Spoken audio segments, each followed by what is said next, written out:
इन डेस 110 lecture number 60 part 1। पिछले lecture में हम लोग देखे थे कि अगर इंटर कंपनी ट्रांजैक्शन होता है तो हम लोग क्या करते हैं, या फिर अगर स्टेप एक्विजिशन हो रहा है तो क्या करते हैं, या फिर डिस्पोजल ऑफ शेयर्स हो रहा है तो क्या करते हैं। अगर समराइज करें तो अगर इंटर कंपनी ट्रांजैक्शन होता है तो हम लोग दो चीज़ को एलिमिनेट करते हैं CFS से। पहला, हम लोग जो ट्रांजैक्शन हुआ है उसको एलिमिनेट करेंगे CFS में, और जो भी अनरियलाइज प्रॉफिट बचा हुआ है, that is profit on the inventory which is unsold, हम लोग उसको एलिमिनेट करते हैं। ओके, ये जो अनरियलाइज प्रॉफिट है उसको एलिमिनेट करने के लिए किसका प्रॉफिट एलिमिनेट करते हैं, वो डिपेंड करता है कि सेलर कौन है। अगर सेलर NCI है तो 2B में जाके हम लोग प्रॉफिट एलिमिनेट करते हैं। अगर सेलर पेरेंट है तो हम लोग उसको स्टेप 5 में एलिमिनेट करते हैं। पेरेंट सेलर कब होता है, जब डाउनवर्ड ट्रांजैक्शन है। NCI सेलर कब होता है, जब अपवर्ड ट्रांजैक्शन है। Okay, very good. Unrealise profit का एलिमिनेशन का जर्नल एंट्री क्या होता है, P&L account debit to inventory. हम लोग कितना प्रॉफिट कम करते हैं, जो भी अनसोल्ड स्टॉक में जो बचा हुआ प्रॉफिट है, जो भी अनसोल्ड 100 रुपये का सामान था जिसमें 50-20 किया, तो सिर्फ 50 रुपये का जो इन्वेंट्री इसके ऊपर जितना प्रॉफिट है सिर्फ उतना हम लोग रिड्यूस करेंगे। ओके, वेरी गुड, समझ में आ गया। ओके, तो ये जो प्रॉफिट कम होगा वो सेलर के बुक से ख़त्म होगा, और जो इन्वेंट्री डिक्रीज होगा वो जिसके पास इन्वेंट्री है उसके पास जो बायर था उसका इन्वेंट्री उतना कम होगा। लेकिन इन्वेंट्री कितना से कम होगा, इन्वेंट्री उतना से कम होगा जितना प्रॉफिट उसमें से कम किए। P&L to profit, P&L to inventory, तो इन्वेंट्री उतना ही से कम होगा जितना प्रॉफिट कम किए। Okay, very good. Step second part क्या पढ़ते हैं, स्टेप एक्विजिशन। स्टेप एक्विजिशन क्या होता था, दो केस था। या तो जिस दिन आप कंट्रोल ले रहे हो, फर्स्ट टाइम ही जब एक्वायर कर रहे हो तो आप कंट्रोल ले रहे हो, और उस फर्स्ट केस ये था कि आप पहले से कुछ इन्वेस्टमेंट कर रखे थे लेकिन उस टाइम आपके पास कंट्रोल नहीं था। नेक्स्ट इन्वेस्टमेंट जब आप कर रहे हो, सेकेंड टाइम एक्वायर कर रहे हो, तो उस टाइम आपको कंट्रोल मिल जा रहा है। तो जो 6 स्टेप होता था वो कब हम लोग करते थे, डेट ऑफ एक्विजिशन के दिन। डेट ऑफ एक्विजिशन कब होता है, जब आप कंट्रोल ले रहे होते हो। ठीक है, तो जिस दिन डेट ऑफ एक्विजिशन होता है उस दिन हम लोग 6 स्टेप करते थे, और 6 स्टेप में पुराना जो PHC था उसका हम लोग वो करते थे, fair value and date of acquisition करके गुडविल और वो सब निकाल देते थे 6 स्टेप यूज़ करके। ट्रू। और जो PHC का फेयर वैल्यू पे लाते थे तो जो भी इंक्रीज़ होता था उसको P&L में भेज देते थे। True, very true. Second case क्या था आपका इसका स्टेप एक्विजिशन का, ये था कि आप पहले आप उसको कंट्रोल ले चुके थे, पहले ही इन्वेस्टमेंट में आप कंट्रोल ले लिए थे, लेकिन सेकंड बार में जब सेकंड बार एक्वायर कर रहे हो तो और ज़्यादा एक्वायर कर रहे हो, तो इस बार तो 6 स्टेप आप पहले ही कर चुके हो, तो अब क्या करोगे, अब कुछ नहीं करोगे। आपने इन्वेस्टमेंट ज़्यादा, अपना इन्वेस्टमेंट बढ़ गया है, शेयर होल्डिंग बढ़ गया, मतलब NCI का शेयर होल्डिंग कम हो गया होगा, तो NCI का शेयर होल्डिंग कम कर देंगे। NCI को कम करने के लिए क्या करना होगा, NCI अकाउंट डेबिट, क्योंकि उसका बैलेंस क्रेडिट होता है, तो NCI account debit to cash, जो भी डिफरेंस आएगा वो अदर इक्विटी में जाएगा। ठीक है, ट्रू, क्योंकि NCI का जो भी रिलेटेड बात होता है वो अदर इक्विटी में होता है। ओके, थर्ड चीज़ क्या पढ़े थे हम लोग, डिस्पोजल ऑफ शेयर्स। जब कोई भी कंपनी अपना शेयर होल्डिंग बेचती है तो या तो हो सकता है पहला केस में कि उसका कंट्रोल उसके पास रहे, दूसरा केस में हो सकता है कि इतना शेयर वो बेच दिया कि उसका कंट्रोल ही खत्म हो गया। तो अगर उसके पास शेयर बेचा है और स्टिल कंट्रोल है, मतलब NCI का शेयर होल्डिंग बढ़ा है उसका, तो शेयर होल्डिंग अगर बढ़ा है NCI का तो क्या एंट्री देंगे, टू NCI को क्रेडिट कर देंगे बढ़ाने के लिए, तो cash account debit to NCI। जिधर भी आपका वो क्या उसको कहते हैं बैलेंसिंग फिगर होगा वो अदर इक्विटी बनेगा। Okay, very good. लेकिन जब हम लोग इतना शेयर बेच दे रहे हैं कि मेरा कंट्रोल ही ख़त्म हो गया है, तो हमको एक एंट्री देना होता है, इसलिए कि हम रिवर्स कर पाएँ जो भी हम रिकॉर्ड किए थे। कब, eight the time of acquisition. जब एक्विजिशन किए थे तो एक जो भी रिकॉर्ड किए थे हम लोग सेलर का, उसको हमको रिवर्स करना होगा। सेलर का हम लोग क्या क्या रिकॉर्ड करते हैं, 3 चीज़ रिकॉर्ड करते हैं, step 2 INA, step 3 NCI, step 4 goodwill. ये 3 चीज़ हम लोग सेलर का रिकॉर्ड करते हैं। तो जब कंट्रोल खत्म हो रहा है तो ये तीनों चीज़ को रिवर्स करना होगा। ठीक है, तो रिवर्स करने का एंट्री दे देंगे, रिवर्स करके एंट्री दे दिए, उसके बाद आपको शेयर को डिस्पोज करने के लिए कैश भी मिला होगा, तो कैश अकाउंट डेबिट करोगे, और जो भी अगर इन्वेस्टमेंट रिटेन किए हो तो उसका अमाउंट तुमको लिखना होगा। तो टोटल जर्नल एंट्री क्या बनता है तुम्हारा, जर्नल एंट्री ये बनेगा, retain investment account debit, cash account debit, NCI account debit to INA to आपका गुडविल, और उसका जो भी डिफरेंस आता है वो जाता है प्रॉफिट में, P&L में, वो कभी भी तुम्हारा अदर इक्विटी में नहीं जाएगा। ठीक है, क्योंकि सिर्फ NCI का बात नहीं हो रहा है, पूरा का बात हो रहा है, तो इसमें सीधा प्रॉफिट एंड लॉस हो जाएगा। Okay, perfect. So this is what जो हम लोग अभी तक सीखे थे। इस लेक्चर में सिर्फ और सिर्फ क्वेश्चन बनाने वाले हैं, टोटल क्वेश्चन होगा, और आगे के लेक्चर में भी अभी 2 लेक्चर लगातार, ये लेक्चर और अगला लेक्चर सिर्फ क्वेश्चन होने वाला है। ओके, वेरी गुड, चलो स्टार्ट करते हैं। पहला इलस्ट्रेशन क्वेश्चन है इलस्ट्रेशन नंबर 29, जो कि पेज नंबर 30.18 पे है। इसमें आपको क्या बोला हुआ है कि इन्वेस्टमेंट का वैल्यू बढ़ रहा है on date of acquisition as PHC taken. Question पढ़ते पहले, क्वेश्चन क्या बोलता है, क्वेश्चन क्या बोलता है 29 में, RS hold 30% stake in PQ limited. ठीक है, investment PQ limited accounted as investment associate. देखो 30% स्टेक खरीदे हुए हैं तो अभी एसोसिएट दिखा रहा है, उसका सब्सिडी तो नहीं है। True, okay. और इस 30% स्टेक का वैल्यू 100 लाख। RS लिमिटेड जो पेरेंट, वो RS लिमिटेड जो 30% खरीदे हुए था, अगला 70% खरीद ले रहा है, मतलब 100% उसका कम खरीद लिया। अब 100% खरीद लिया तो कंट्रोल आ गया उसके पास। तो जिस दिन एक्विजिशन होगा उस दिन 6 स्टेप होगा, तो 6 स्टेप करेंगे। ठीक है, ओके। कितना का 70% कितना का खरीदा है, 700 लाख का। Fair value of PHC on date of acquisition is 300 lakh. PHC जब खरीदे थे तब था उसका 100 लाख, लेकिन जब हम लोग गुडविल कैलकुलेट करते हैं 6 स्टेप में, जब डेट ऑफ एक्विजिशन है तो उस दिन फेयर वैल्यू लेते हैं, तो उस दिन का फेयर वैल्यू 300 लाख है। ठीक है, the value of PQ limited identified जो INA है वो 800 लाख है। क्वेश्चन बोल रहा है कि how should RS account for business combination, कैसे अकाउंट होगा। जिसे अक्वायर करा उस दिन 6 स्टेप करते हैं, 6 स्टेप कर देंगे। ये 6 स्टेप करने का जरूरत नहीं, क्योंकि सब कुछ INA PC और PHC सबका वैल्यू दिया हुआ है, तो निकाल के तुम दे दो। तो इसमें तुमको 2 को जर्नल एंट्री देना होगा, एक तो बिजनेस कॉम्बिनेशन का और एक इन्वेस्टमेंट का जो वैल्यू बढ़ा है। पहले 100 करोड़ का था, अब 300 करोड़ का हो गया है, तो इंक्रीज़ हुआ 200 करोड़ से। तो जब भी इन्वेस्टमेंट फेयर वैल्यू पे लाते हैं तो उसको रिवैल्यू करेंगे, तो investment account debit to P&L जाएगा, P&L से रिवैल्यू होता है 200 लाख। ठीक है, अब जब बिजनेस कॉम्बिनेशन होगा तो उसका क्या एंट्री होता है, नॉर्मल एंट्री होता है, INA account debit to PC to NCI। True, तो INA अकाउंट डेबिट कर दोगे तुम 800 लाख से। टू PC तुम्हारा कितना है अभी, डेट ऑफ एक्विजिशन का PC सिर्फ लेना होता है, पूरा 6 स्टेप सिर्फ डेट ऑफ एक्विजिशन का होता है। तो PC कितना है डेट ऑफ एक्विजिशन का है, उस दिन का PC है तुम्हारा 700 लाख। ठीक है, जनरल एंट्री हम लोग क्या होता था, INA account debit to PC to NCI। INA कर दिए डेबिट, टू PC कर दिए क्रेडिट। NCI है क्या, NCI कुछ है ही नहीं, 0 है, क्योंकि 100% मेरे पास है।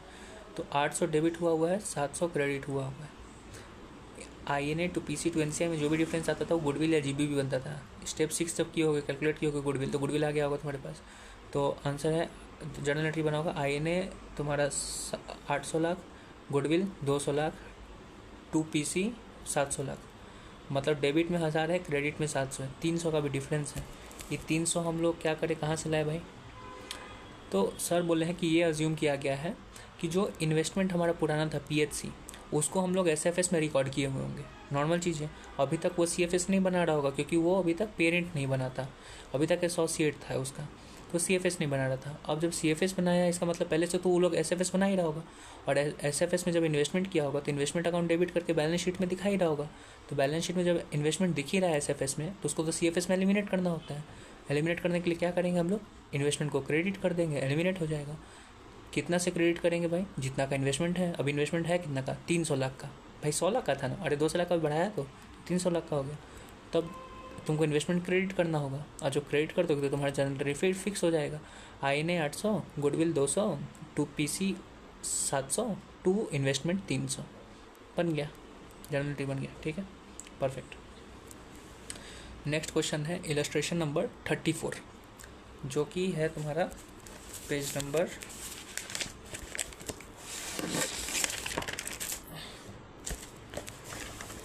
30.22 पे।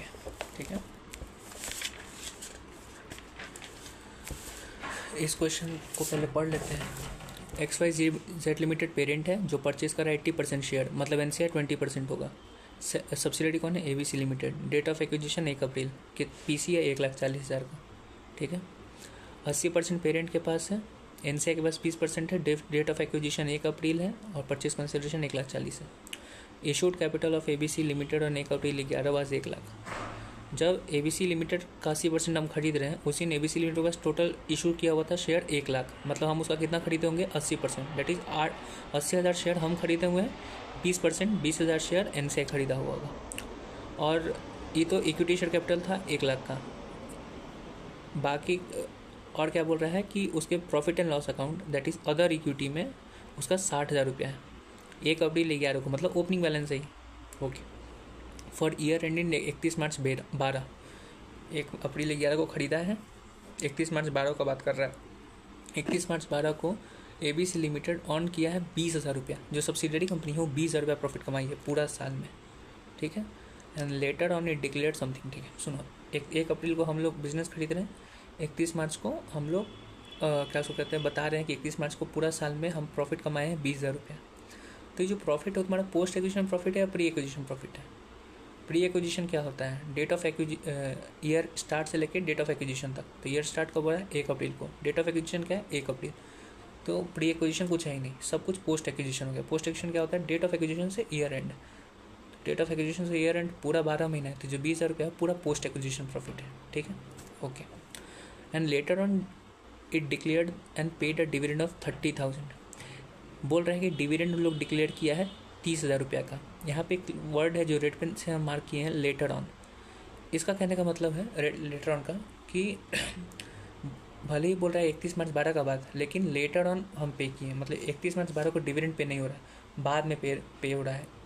1 अप्रैल 12 बाद में हो रहा है, इस फाइनेंशियल ईयर में नहीं हो रहा है, ठीक है। ओके, एक बात याद रखना, डिविडेंड जब पे होता है तभी हम लोग उसका कैलकुलेशन करते हैं, ओके। क्योंकि डिविडेंड हमारा कंपनी का ऑब्लिगेशन नहीं है, वो एप्रोप्रिएशन होता है। तो हम कभी भी उसको, जैसे कि अगर हमको डिविडेंड मिलने वाला है तो हम अक्रू नहीं करेंगे अपने बुक में कि डिविडेंड रिसीवेबल, जब मिलेगा तब हम उसको लिख सकते हैं, क्योंकि कंपनी के ऊपर है, सामने वाले के ऊपर, कि हमको देगा कि नहीं। इंटरेस्ट हम लोग अक्रू करते हैं, डिविडेंड नहीं करते हैं। तो डिविडेंड तभी हम लोग अपने बुक्स में लिखते हैं जब मिलता है, रिसीव होता है। ट्रू, इतना बात याद रखना, ठीक है। Assume fair value of NCI is same as fair value of per share basis of purchase something. All net asset are INA. There are no INA. The fair value of INA is 1.5 lakh. Fair value का INA का fair value बोल रहा है 1.5 लाख रुपया। INA किसका होता है? Seller का, ठीक है। Show by an entry how the dividend should be recorded in books of XYZ, मतलब XYZ के SFS में, in the books of XYZ, मतलब XYZ के SFS में ये डिविडेंड जो हम लोग पे कर रहे हैं उसका एंट्री क्या होगा? When ever it is received. Journal entry कब देना है? जब when ever it is received. Journal entry when ever it is received, जब रिसीव होगा तब का जर्नल एंट्री देना है। रिसीव कब होगा? Next year. जर्नल एंट्री कब देंगे? नेक्स्ट ईयर, ठीक है। पहला क्वेश्चन। दूसरा क्वेश्चन है कि what is amount of NCI as on 1 April 11 and 31 March 12। मतलब NCI स्टेप 3A और स्टेप 3B, डे 1 और ईयर एंड का तुमको NCI निकाल के देना है। फिर क्या बोला है कि pass journal entry on acquisition date, जब एक्वायर हो रहा है बिजनेस तो उस दिन का जर्नल एंट्री क्या होगा, उसका जर्नल एंट्री तुमको देना है, ठीक है। ओके, तो क्वेश्चन में 3 क्वेश्चन पूछ रहा है। पहला क्वेश्चन कि XYZ अपने बुक्स में SFS में क्या जर्नल एंट्री देगा डिविडेंड रिसीव होने का। दूसरा क्वेश्चन पूछ रहा है कि स्टेप 3A स्टेप 3B क्या है। तीसरा जर्नल एंट्री पूछ रहा है कि डेट ऑफ एक्विजिशन के दिन क्या एंट्री दोगे, ठीक है। चलो स्टार्ट करते हैं। पहला question, journal entry in parents का XYZ का SFS, क्या जर्नल एंट्री मिलेगा डिविडेंड मिलने का? Cash account debit to dividend received, बस। लेकिन ये कब का एंट्री है? नेक्स्ट फाइनेंशियल ईयर का, बस यही तुमको याद रखना है, ठीक है। ओके, परफेक्ट, एकदम परफेक्ट, ठीक है। सेकेंड चीज़, तुमको स्टेप 3A ढूंढना है, NCI on date of acquisition. NCI on date of acquisition क्या होता है भाई NCI on date of acquisition क्या होता है? जो भी डेट ऑफ एक्विजिशन के दिन जो NCI का वैल्यू होगा वो कैसे निकलता है? या तो PSNA मेथड या फेयर वैल्यू मेथड। क्वेश्चन में हमको PSNA मेथड के बारे में नहीं बोला हुआ है, लेकिन एक बात क्या बोला हुआ है तुमको कि assume the fair value of NCI। Assume करना है हमको NCI का fair value, that it is same as the fair value on per share basis of purchase interest. एक बात क्लियर है कि NCI का वैल्यू हमको फेयर वैल्यू से निकालना है, ठीक है भाई, निकाल देंगे, लेकिन कैसे निकालें? ये बोल रहा है कि भाई NCI का जो फेयर वैल्यू है ना, that is equal to the purchase per share of the purchase interest. क्या बोल रहा है भाई? देखो एक बात क्लियर है कि NCI को हमको वैल्यू निकालना है फेयर वैल्यू से, PSNA मेथड से नहीं, ठीक है। ओके, एक ईजी करने के लिए बोल दिया कि जो NCI का फेयर वैल्यू है it is equal to purchase interest का फेयर वैल्यू। तो NCI का फेयर वैल्यू निकालने के लिए परचेज इंटरेस्ट का फेयर वैल्यू निकालो। परचेज इंटरेस्ट का fair value it is like per share basis, कुछ बोल रहा है। इसका कहने का मतलब ये है कि जितना में जैसे कि जिस वैल्यू पे हम बिज़नेस खरीदे हैं, जो कंपनी XYZ 80% शेयर खरीद रही है, वो फेयर वैल्यू पे खरीदी होगी, तो वो जिस जिस जिस जो शेयर प्राइस जो होगा एक शेयर का, वो फेयर वैल्यू प्राइस होगा। तो fair value of each share निकाल दो, तो तुमको पता चल जाएगा कि NCI का शेयर का दाम कितना होगा। तो पहले हमको XYZ कितना में खरीदा है, 1,40,000 में। 1,40,000 में कितना शेयर खरीदा है? 80% ऑफ 1 लाख शेयर, मतलब 80,000 शेयर खरीदा है। 1,40,000 रुपये में 80,000 शेयर खरीदा है, मतलब एक शेयर का दाम 1.75, एक शेयर का दाम 1.75 है। NCI के पास कितना शेयर है? 20,000 शेयर, 20% ऑफ 1 लाख। तो NCI के पास कितना का शेयर हो गया? 20,000 इंटू 1.75, डेट इज़ 35,000 का फेयर वैल्यू हो गया। तो NCI का फेयर वैल्यू कितना हुआ? 35,000। ओके, तो step 3A NCI is equal to 35,000। Step 3B that is NCI on year end. NCI on year end का फॉर्मूला क्या होता है? 3A plus post acquisition profit minus dividend received. True. Post acquisition profit कितना क्या बोलते हैं? 3A क्या है? 35,000। पोस्ट एक्विजिशन प्रॉफिट निकालना होगा। पोस्ट एक्विजिशन प्रॉफिट कैसे निकालें? पोस्ट एक्विजिशन प्रॉफिट टोटल कितना है? टोटल है 20,000 रुपया। बताए थे कि रेट ऑफ एक्विजिशन 1 अप्रैल था और 1 अप्रैल ईयर स्टार्ट है, तो सब कुछ पोस्ट एक्विजिशन प्रॉफिट है। तो पूरा 20,000 पोस्ट एक्विजिशन प्रॉफिट है, तो पूरा 20,000 पोस्ट एक्विजिशन प्रॉफिट इसमें ऐड कर दें? नहीं ना भाई, 20,000 रुपया जो पोस्ट एक्विजिशन है 2 आदमी में डिवाइड होता है। स्टेप 2 भी 2 आदमी में डिवाइड होता है, पेरेंट और NCI। अभी 3B में NCI का बात हो रहा है, तो 20,000 का 20% सिर्फ यहाँ पे ऐड होगा, दैट इज़ 4,000। तो step 3B is equal to 3A 35,000, post acquisition profit 4,000 minus dividend received. क्या डिविडेंड रिसीव तुम इसमें माइनस करोगे? नहीं करोगे, 1 भी रुपया माइनस नहीं होगा डिविडेंड के नाम पे। क्यों नहीं होगा भाई डिविडेंड रिसीव्ड होगा तब माइनस करेंगे ना। यहाँ पे NCI को डिविडेंड रिसीव ही नहीं हुआ है, ये हम लोग financial year next financial year में डिविडेंड रिसीव होगा, अभी नहीं हो रहा है इस फाइनेंशियल ईयर में, तो यहाँ पे माइनस नहीं होगा। ओके, तो 3B का आंसर आ जाएगा 39,000। ठीक है, ओके, 2 क्वेश्चन बन गया। तीसरा क्वेश्चन क्या था कि डेट ऑफ एक्विजिशन का तुम जर्नल एंट्री दो। डेट ऑफ एक्विजिशन का जर्नल एंट्री क्या होता है? INA account debit to PC to NCI, जो भी डिफरेंस होता है वो गुडविल में जाता है। INA का वैल्यू क्या क्या दिया हुआ है? एक INA हम लोग कैसे निकालते हैं? INA is equal to equity share capital plus other equity. Equity share capital देखो 1 लाख है, अदर इक्विटी 60,000 है, मतलब 1,60,000 INA हो गया। लेकिन एक और बात बोला हुआ है कि INA का फेयर वैल्यू इज 1.5 लाख रुपया। एक तुम फॉर्मूला से निकाल रहे हो, एक क्वेश्चन में सीधा दिया हुआ है, और दोनों में डिफरेंस है, एक 1,60,000 1,50,000 है। किसको मानोगे भाई? नॉर्मल सा बात है, क्वेश्चन अगर सीधा बोल रहा है कि INA 1,50,000 है तो INA 1,50,000 लेंगे, 1,60,000 नहीं लेंगे, फॉर्मूला यूज़ नहीं करेंगे बस। तो INA अकाउंट डेबिट हो जाएगा तुम्हारा 1,50,000 से टू PC कितना है? 1,40,000 टू NCI कितना है? 35,000। डेट ऑफ एक्विजिशन का 3A लेना होता है, तो INA 1,50,000 to PC 140 to NCI 35। Debit में बैलेंस बच गया तो गुडविल हो गया, तो journal entry goodwill INA to PC to NCI बन गया तुम्हारा क्वेश्चन। ठीक है, परफेक्ट। ये क्वेश्चन इलस्ट्रेशन पर्पस के लिए था, क्योंकि यहाँ पे देखो नीचे लिखा हुआ ब्रैकेट में, assumption is that this is illustration purpose. कभी भी NCI will not equal to the fair value of the controlling interest something, उतना दिमाग मतलब। ठीक है, ओके, चलो अब हम लोग दूसरा इलस्ट्रेशन बात करते हैं, that is illustration number 35। Illustration 35 is equal to illustration number 34 only. उसमें सिर्फ ये चेंज है कि इस क्वेश्चन 34 में हम लोग NCI का फेयर वैल्यू पे निकाल रहे हैं, क्योंकि हमको नहीं पता था इस फेयर वैल्यू 3A निकलता है या तो PSN या फेयर वैल्यू पे। PSN के बारे में कुछ नहीं बोला था, तो हम फेयर वैल्यू पे निकालने का कोशिश की। 35 में सीधा बोल रहा है कि तुम PSN मेथड से निकालो, तो PSN मेथड से निकाल देना, क्योंकि INA है तुम्हारे पास और NCI का परसेंट है तुम्हारे पास, बन गया। नेक्स्ट इलस्ट्रेशन पे आओ, इलस्ट्रेशन नंबर 45। ठीक है, illustration number 45, page number 30.28।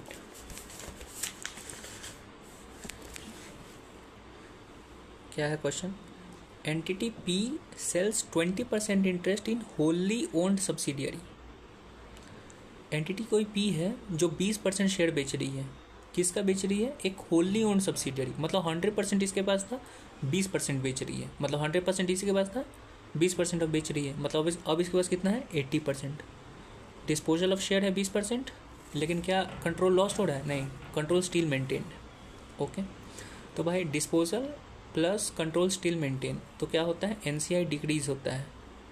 True, very true. Okay entity P sells 20% interest in wholly owned subsidiary to outside investor for 100 lakh in cash. 100 हम 20% बेच रहे हैं 100 लाख में। The carrying value of subsidiary net asset, subsidiary का INA 300 lakh है, but that includes goodwill. Subsidiary का INA नहीं, subsidiary का एसेट 300 लाख है जिसमें गुडविल एडेड है तुम्हारा 65 लाख रुपये का। INA है तुम्हारा INA तुम्हारा हुआ 300 minus 65, that is equal to, एक मिनट जस्ट क्वेश्चन में बोल रहा है सब्सिडरी नेट एसेट 300 लाख है जिसमें इंक्लूड हो रहा है गुडविल 65 लाख रुपये का। गुडविल एसेट होता है, नेट एसेट मतलब एसेट माइनस लायबिलिटी, तो वो 300 लाख है, मतलब 65 लाख का उसमें गुडविल मिला हुआ है। तो ये जो 300 लाख है क्या वो INA है? नहीं, that is not INA। INA will be somewhere around 235 lakhs, goodwill 65 lakh. INA और ये जो 300 लाख है उसमें डिफरेंस होता है। ये जो 300 लाख है that is fair value of business, INA is not equal to fair value of business. Okay, ये बस याद रखना, अभी समझ नहीं आएगा बाद में समझ में आएगा, ठीक है। बस यही बोल रहा है। Pass journal entry to record the transaction, कौन सा ट्रांजैक्शन इसमें रिकॉर्ड करना है? Disposal plus control maintain. तो जब ऐसा होता है तो कंट्रोल मेंटेन होता है, तो NCI डिस्पोज कर रहे शेयर, मतलब अपना शेयर कम कर रहे हैं, तो NCI का वैल्यू बढ़ गया होगा। तो जब भी डिस्पोज प्लस कंट्रोल मेंटेन होता है तो NCI का वैल्यू बढ़ता है। NCI का वैल्यू बढ़ता है तो क्या होता है? NCI credit. तो cash account debit to NCI, जहाँ भी डिफरेंस आएगा वो अदर इक्विटी में। तो ठीक है भाई, कैश हो गया तुम्हारा 100 लाख से, लेकिन टू NCI कितना से होगा?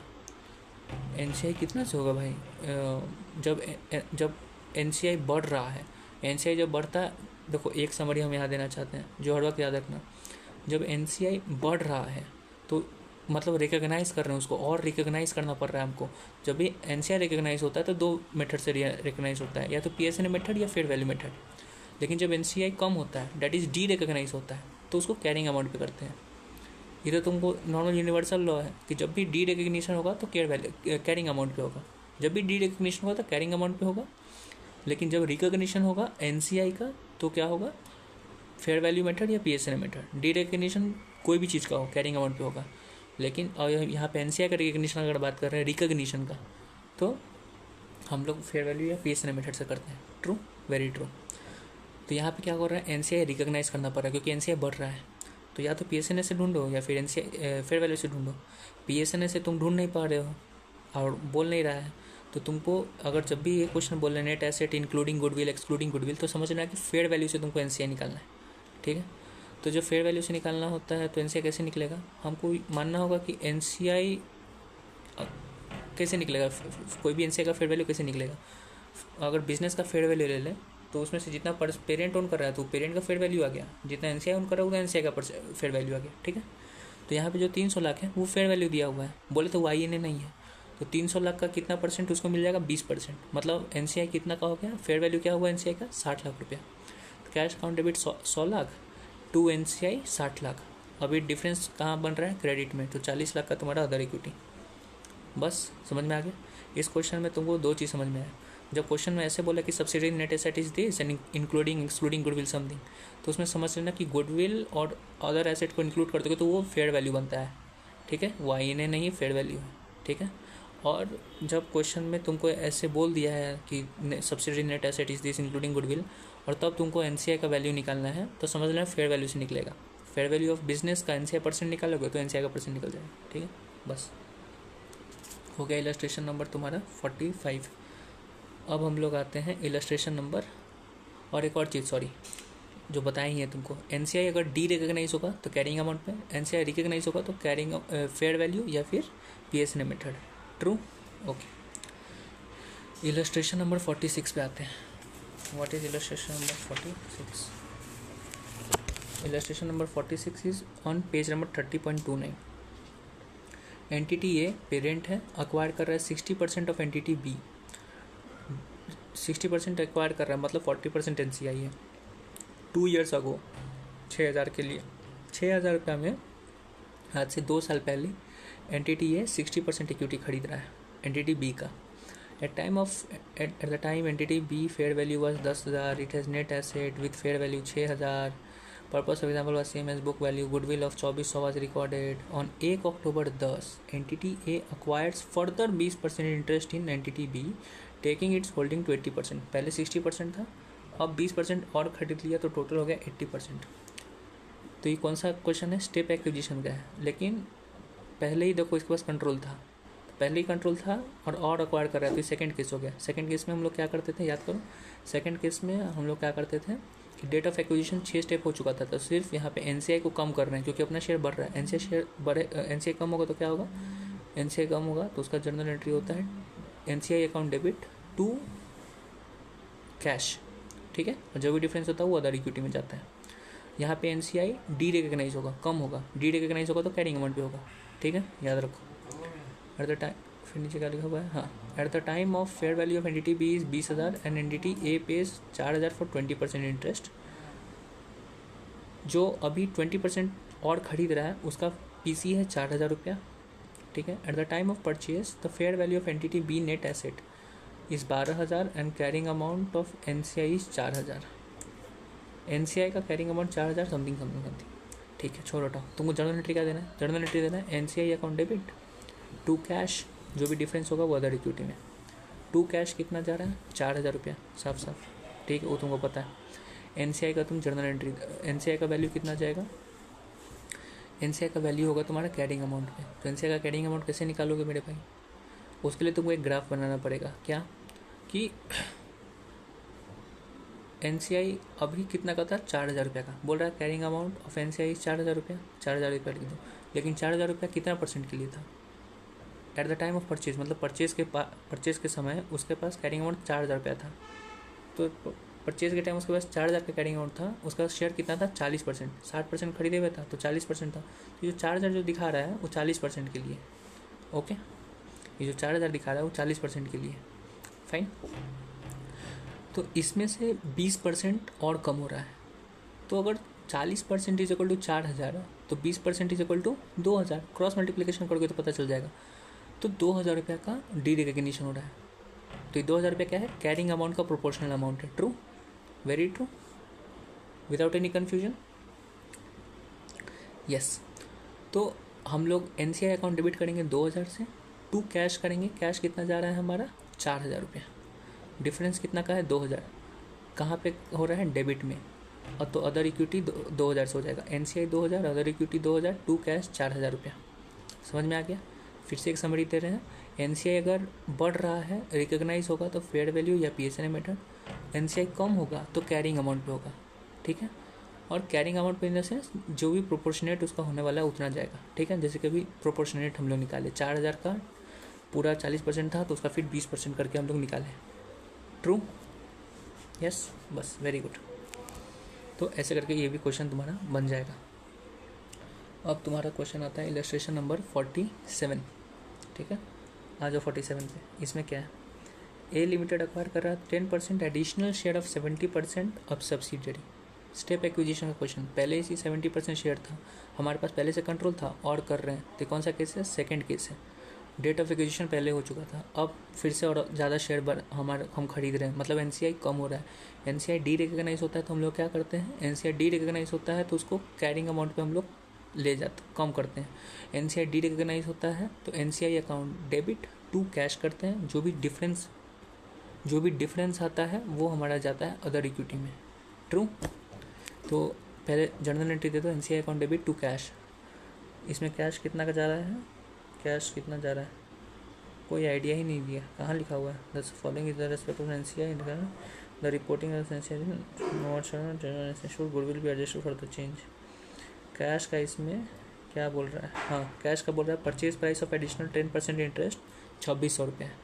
तो NCI account debit to cash 2,600 रुपया हुआ. एनसीआई का अमाउंट क्या होता है भाई? एनसीआई कम हो रहा है तो कैरिंग अमाउंट पे जाएगा. ट्रू. कैरिंग अमाउंट कैसे निकालना? देखो एनसीआई का वैल्यू कितना दिया हुआ है. सीएफएस में एनसीआई दिख रहा है 6,600 पे, लेकिन 6,600 कितना परसेंट का दाम है? 30% का. इसमें से 10% और जा रहा है. तो अगर 30% का दाम 6,600 है तो 10% का दाम कितना होगा? 6,600 बाई 30% इंटू 10% निकालोगे तो आ जाएगा तुम्हारा 2,200 रुपया. तो एनसीआई अकाउंट डेबिट होगा 2,200 से. NCI account debit 2,200, to cash 2,600, फिर डिफरेंस आ गया 400 का डेबिट में, तो अदर इक्विटी में जाएगा। NCI account debit 2200, other equity 400, to cash 600, 2600 question बन गया तुम्हारा। ठीक है, परफेक्ट। एक और इसमें बात क्या बोल रहा है कि should goodwill be adjusted for the change. ये जो हम लोग एनसीआई कम हो रहा है उसकी वजह से कुछ गुडविल में चेंज होगा? नहीं भाई, एक बात याद रखना, गुडविल तब तक चेंज नहीं होता है जब तक कंट्रोल चेंज नहीं होता है। जब कंट्रोल चेंज होगा तभी गुडविल चेंज होगा। जब डेट ऑफ एक्विजिशन होता है उस दिन गुडविल चेंज होता है, और जब हम लोग डिस्पोज करते हैं और कंट्रोल खत्म होता है तब गुडविल को रिटर्न करते हैं, तो उस दिन गुडविल चेंज होता है। अदरवाइज गुडविल ऐसे चेंज नहीं होगा। गुडविल सिर्फ तभी चेंज होगा जब आपका कंट्रोल चेंज हो रहा है। ठीक है, perfect, very good. Working table for NCI change. हाँ, और इस क्वेश्चन में एक और बात बोल रहा है क्या कि prepare note showing adjustment for change in NCI. जो एनसीआई में जो चेंज हो रहा है डेट इज़ पहले उसका दाम 6600 था, अब उसका दाम हम लोग उसका 6600 में से उसका 2200 रुपये का एनसीआई कम कर रहे हैं। तो अब एनसीआई का क्या दाम है, ये सब पूरा टेबल में एडजस्टमेंट करके दिखाना है हमको। तो टेबल दिया हुआ है कॉपी में, अपने नोट्स कॉपी में, तो देख लेना। ठीक, ओके। अब आते हैं इलस्ट्रेशन नंबर 48 में, जो LDR क्वेश्चन है। ठीक है, very important question, page number 30.30 पे। ठीक है, चलो क्वेश्चन पढ़ते हैं क्या बोल रहा है। A Limited acquired 70% of shares of B Limited।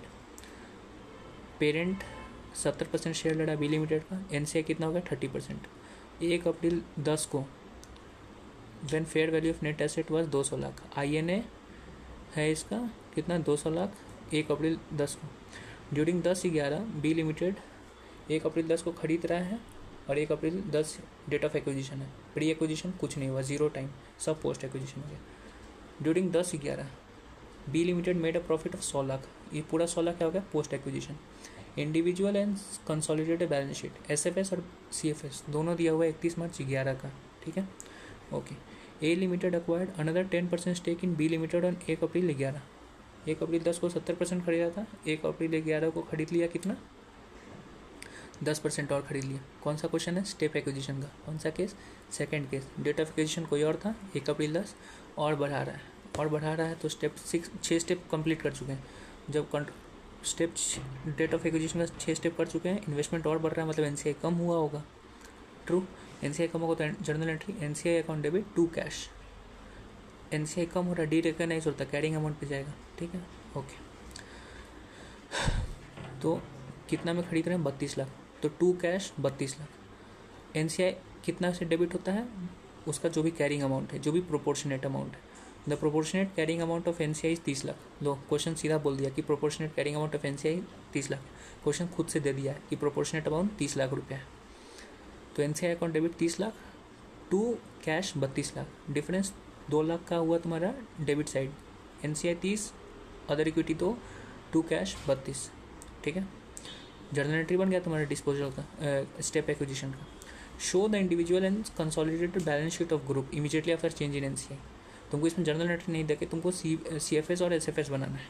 कैसे बनाओगे वो तुमको सीखना है। ठीक है, तुम बोलोगे कि क्वेश्चन में साफ साफ कैसे दे दिया कि proportionate carrying amount of NCI, क्यों दिया? हम कैसे मान लें कि 30 ही लाख है?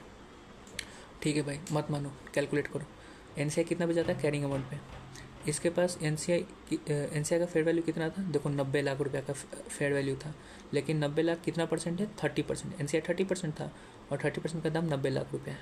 ठीक है, हम लोग और कितना उसको कम कर रहे हैं? 10%।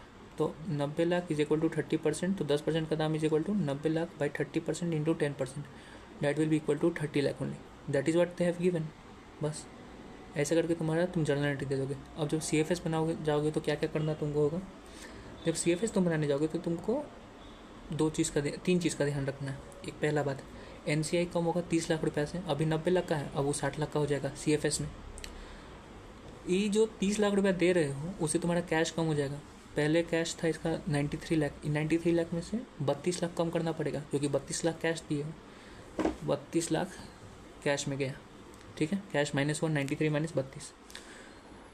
तो एक तो भाई हम इन्वेस्टमेंट कर रहे हैं तो एनसीआई कम हो रहा है, उसका दे दिए कि इन्वेस्टमेंट माइनस किए 30 लाख से। कैश कम हो रहा है तो 32 लाख से कम कर दिए। एक बात बताओ, ये जब जर्नल एंट्री दिए थे एनसीआई अकाउंट डेबिट 30 लाख, उसका तुम एडजस्टमेंट दे दिया। टू कैश 32 लाख, उसका भी एडजस्टमेंट दे दिया। अदर इक्विटी भी था उसमें, अदर इक्विटी डेबिट हो रहा है, मतलब अदर इक्विटी अगर डेबिट हो रहा है दैट मीन्स अदर इक्विटी कम हो रहा है। तो तीसरा चीज़ अदर इक्विटी तुमको कम करना होगा। अगर तुम जर्नल एंट्री भी देखोगे तो जर्नल एंट्री में तुम्हारा क्या एंट्री बनेगा, NCI other equity to cash. NCI कम हो रहा है तो 30 लाख से कम कर दोगे, कैश कम हो रहा है तो 32 से कम कर दोगे, अदर इक्विटी 2 से कम कर दोगे। ट्रू। तुम जर्नल एंट्री देके भी CFS बना सकते हो। तो तुम 3 जगह एंट्री एडजस्टमेंट दे दिया, वेरी गुड। ये CFS में एडजस्टमेंट हो गया। SFS में क्या एडजस्टमेंट दोगे, ये फर्स्ट क्वेश्चन है जहाँ पे तुम SFS बना रहे होगे, ठीक है। तो ध्यान देना क्या है SFS में क्या होगा, उसका स्टैंड अलोन फाइनेंशियल स्टेटमेंट में क्या होगा। SFS में क्या होगा भाई कि उसमें CFS जैसा कोई बात नहीं होता है। SFS में नॉर्मल एग्जाम अपना जब इन्वेस्ट किया होगा तो एंट्री दिया होगा investment account debit to cash, और इन्वेस्टमेंट उसका बैलेंस शीट में दिख रहा होगा। तो ऑन डेट ऑफ एक्विजिशन जो आगे का 10% खरीद रहा है उस दिन उसका इन्वेस्टमेंट कितना पे दिख रहा होगा, उसका इन्वेस्टमेंट समथिंग कुछ अमाउंट पे दिख रहा होगा। True, very true. जैसे कि इसका इन्वेस्टमेंट कितना पे दिख रहा है, 150 लाख पे। 150 लाख में और कितना का इन्वेस्टमेंट कर रहा है, 32 लाख का। तो 150 लाख में जो बैलेंस शीट पे 150 दिख रहा था अब वो 150 की जगह 182 पे दिखेगा, क्योंकि इन्वेस्टमेंट तो बढ़ा दिया है। तो SFS में क्या चेंज आएगा कि 150 से 182 पे चला जाएगा।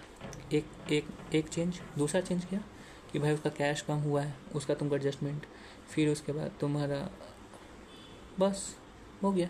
SFS में 2 ही चीज़ चेंज होगा, एक कैश चेंज होगा, एक इन्वेस्टमेंट चेंज होगा, बस तुम्हारा क्वेश्चन बन जाएगा CFS और SFS का।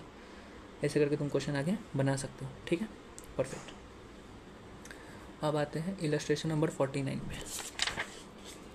ये क्या है, अमला limited purchase 100% subsidy for 10 lakh. 100% subsidy का डील लिया, मतलब कंट्रोल ले रहा है, ठीक है। तो 6 स्टेप होगा। At the end of 2011 when fair value of subsidiary Lal limited net asset was 8 lakh. Parent sold 80% of its investment in subsidiary March 2014 में। 2011 में 100% शेयर खरीद लिया, लेकिन 2014 में 40% शेयर बेच दिया, मतलब इसके पास कितना परसेंट शेयर है, 60%। Disposal but control maintained. Disposal control maintain मतलब NCI बढ़ रहा है, NCI बढ़ रहा है, कंट्रोल नहीं किया है लेकिन NCI बढ़ रहा है। NCI बढ़ेगा तो entry cash account debit to NCI, जहाँ भी डिफरेंस आएगा वो अदर इक्विटी में जाएगा, ठीक है। और NCI रिकॉग्नाइज हो रहा है। NCI रिकॉग्नाइज होता है तो या तो फेयर वैल्यू या PSNA मेथड, ठीक है, ओके, ठीक है। Parent sold 40% investment to outside investor for 9 lakh rupees. Cash का तुम्हारा अमाउंट मिल गया 9 लाख रुपये, कैश अकाउंट डेबिट कर दो तुम 9 लाख से। टू NCI कितना से हुआ नहीं पता है। The parent still maintain 60% control. The carrying value of subsidy net asset 18 lakh, including net asset 16 lakh, goodwill 2 lakh. लो फिर से गुडविल का बात हो गया। ये जो 18 लाख है फेयर वैल्यू है, जहाँ पे भी ऐसे दिया हुआ रहता है तो याद करो NCI को हम लोग ढूंढते हैं फेयर वैल्यू पे, ना कि PSNA मेथड पे। तो NCI का फेयर वैल्यू कितना होगा, जो भी बिजनेस का फेयर वैल्यू है उसका NCI परसेंटेज 40%। तो 18 लाख का 40% is equal to how much, तुम्हारा हो जाता है 7,20,000 रुपया। Cash account debit 9 lakh to NCI 7,20,000, difference आया 1,80,000 का क्रेडिट साइड में दे दो। तो NCI टू क्या एंट्री होगा तुम्हारा, cash account debit to cash account debit 9 lakh to other equity 1,80,000 to NCI 7,20,000। बस बन गया क्वेश्चन। तुमको गेन लॉस निकालना था, गेन लॉस निकाल दिया, आगे का तुम CFS बना सकते हो, अपना बना लो। लेकिन सर एक बात बताए थे इसमें कि अगर तुम सर इसमें एडजस्टमेंट एक और चीज़ क्वेश्चन बोलें कि एक्स्ट्रा एक्सेस क्वेश्चन बनाओ तुम कि इसका CFS में क्या होगा और SFS में क्या होगा। तो CFS में तो तुमको पता है कि NCI बढ़ रहा है तो NCI को बढ़ाना होगा, कैश बढ़ रहा है तो कैश को भी बढ़ाना होगा, बस वेरी गुड। और अदर इक्विटी भी तुम्हारा क्या हो रहा है, क्रेडिट हो रहा है, मतलब बढ़ रहा है। तो 3 चीज़ CFS में बढ़ेगा। SFS में क्या होगा, SFS में इसका क्या हुआ है कि SFS में क्या दिखा रहा होगा अपने बुक्स में, टू बैलेंस शीट में SFS दिख रहा होगा, इसका इन्वेस्टमेंट दिख रहा होगा कितना पे, 10 लाख रुपये पे, ठीक है। इन्वेस्टमेंट उसका 10 लाख पे होगा क्योंकि कैरिंग अमाउंट पे आता है, फेयर वैल्यू से मतलब नहीं है। उस दिन वो बेच रहा है अपना 10 लाख में से 40% इन्वेस्टमेंट बेच रहा है, तो क्या एंट्री देगा वो अपने SFS में, cash account debit to investment to PL। क्यों, ये 4 लाख का इन्वेस्टमेंट बेचने के लिए 40% बेच रहा है 10 लाख का, मतलब 4 लाख का इन्वेस्टमेंट बेचने के लिए उसको 9 लाख मिल रहा है, तो प्रॉफिट हो गया तुम्हारा 5 लाख।